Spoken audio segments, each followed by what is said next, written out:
Hi everyone, and welcome to my first video of 2019. Boy, does that sound weird to say. It probably sounds the weirdest because when I'm filming this, it's still New Year's Eve, so it isn't quite 2019 for me yet, but when I post this, it will be, and hopefully my year is off to a good start. For this video, I'm going to be telling you my 2019 reading and channel goals. I did want my first video to be a wrap-up of my 2018 goals and reading statistics, but there are still some statistics that I have to work out yet, so I'm not quite ready for that video, but in the meantime, let's talk about my 2019 goals. Starting off with my reading goals, I always have a Goodreads reading challenge, and this year I actually had a really hard time deciding what I want that number to be, because since I've started Goodreads, I've always upped my challenge by 10 books every year. So when I started, it was 50, and then 60, and then last year it was 70, so this year it should be 80, but I had a really hard time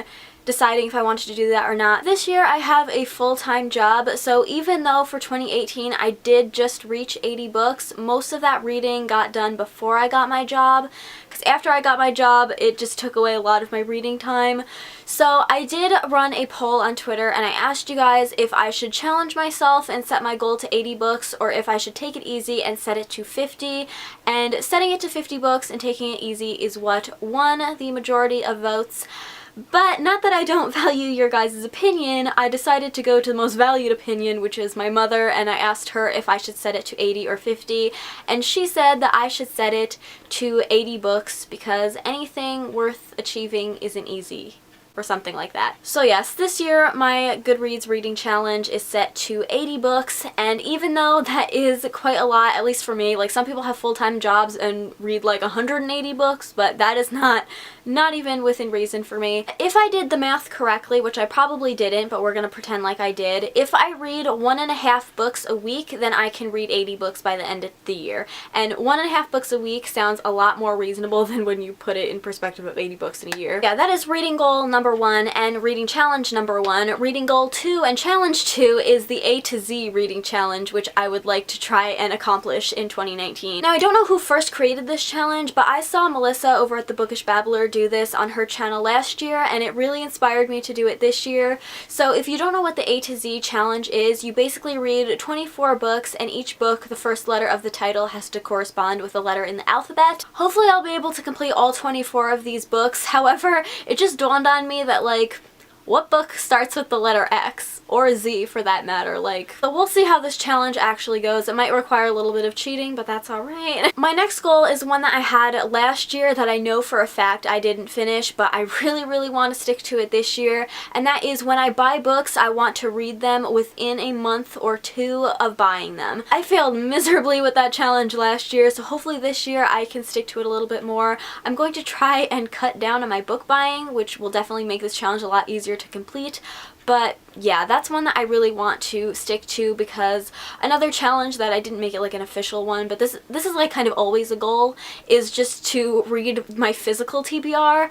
And so with the challenge of, or the goal, I don't know why I keep saying challenge, but the goal of reading books within a month of buying them will hopefully either keep my physical TBR the same or lower it, which is what I want to do. I never want to be adding to my physical TBR anymore. Next reading goal is to reread more books and not feel so guilty about it. Anytime I want to reread a book, the guilt of all of the unread books on my TBR weighs so heavy on me that I just never end up rereading them. That, and I'm also afraid that I won't love a book as much the second time that I reread it. That is like a very big fear of mine, and I do not want that to happen.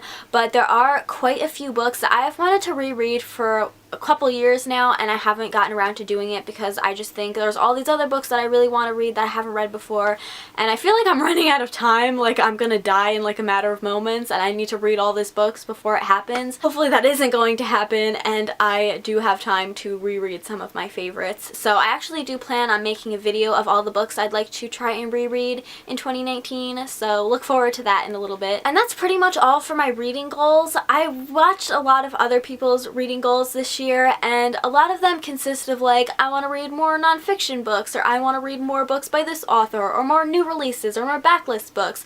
I just want to read whatever the heck I feel like it when I feel like it. So I don't want to set myself very specific challenges of like reading more of this genre, reading more of that author, or more new releases or something like that, because if I don't feel like it in the moment, then it's just not going to be a good time. So now I'm going to move on to more channel goals that I'd like to accomplish this year. The first one is going to seem kind of contradictory, but it's to not have a schedule but to post more. And the way that this is going to work is basically whenever I've tried to have a schedule, I've often just found myself having so much pressure that I never end up filming at all, because I'm just like so stressed out about it and feeling like I'm in some kind of like time limit of filming these videos because I have to get them up in a certain amount of time. It just doesn't become very fun for me. Whereas when I feel like I could just upload whenever the heck I want to, then I feel far more motivated to film, thus I film more often, thus I post more often. So not having a schedule I feel will help me to post more. And I also just feel like viewers don't really care what day of the week a YouTuber posts. It's just like, so long as you post something, or the more often you post it, is what they want, rather than knowing that you're going to post every Monday, Wednesday, and Friday. Something like that. My next channel goal is to post more discussion videos. I really fell off posting even just review videos because, well, one, because they don't get a lot of views, and two, because I've never really enjoyed filming just plain review videos.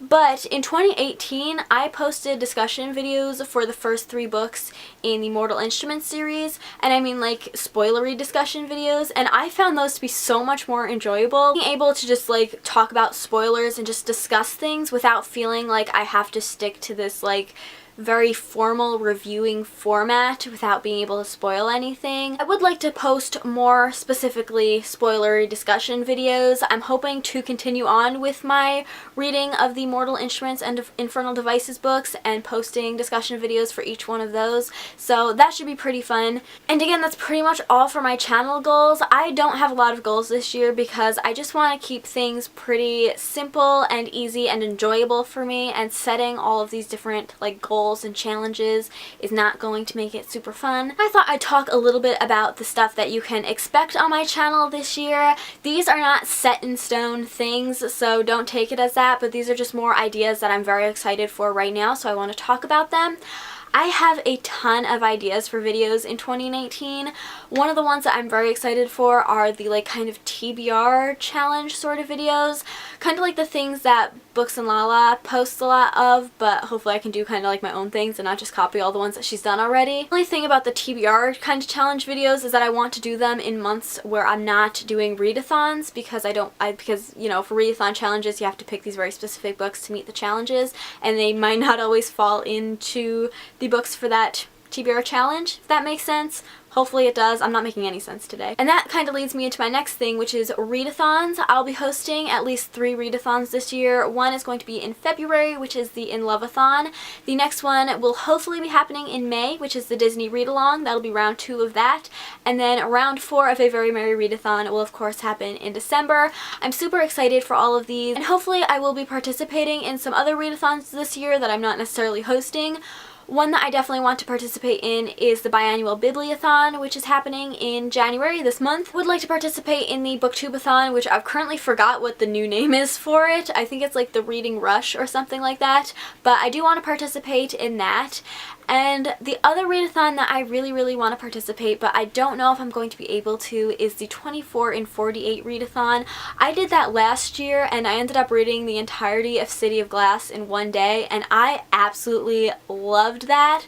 I mean, not the book. I did enjoy the book, but just like that challenge of reading an entire like 500 and something page novel in one day was just so fun for me. I don't know why. And so I really wanted to try it again for the next round, but like I said, because I now have a full-time job and I also work in retail, so the hours are like all over the place, and I never get my schedule for what days I'll be working until like that week. So I don't know if I'm working on those 2 days, then I won't be able to participate in it because it'll just be impossible. That's like 18 hours out of my day in just working and commuting, and then not counting in sleep, which I definitely need when I'm going to work. If the 24 and 48 readathon does land on a day when I'm working, I'm going to try and like do my own kind of version of it on 2 days that I do have off, because yeah, like I said, it was really fun, and it was really fun challenging myself to try and read 24 hours in a 48-hour time period. I do want to also, I guess I'm just carrying on with channel goals. These aren't really just things to expect on my channel. I guess these are more goals, but I do want to vlog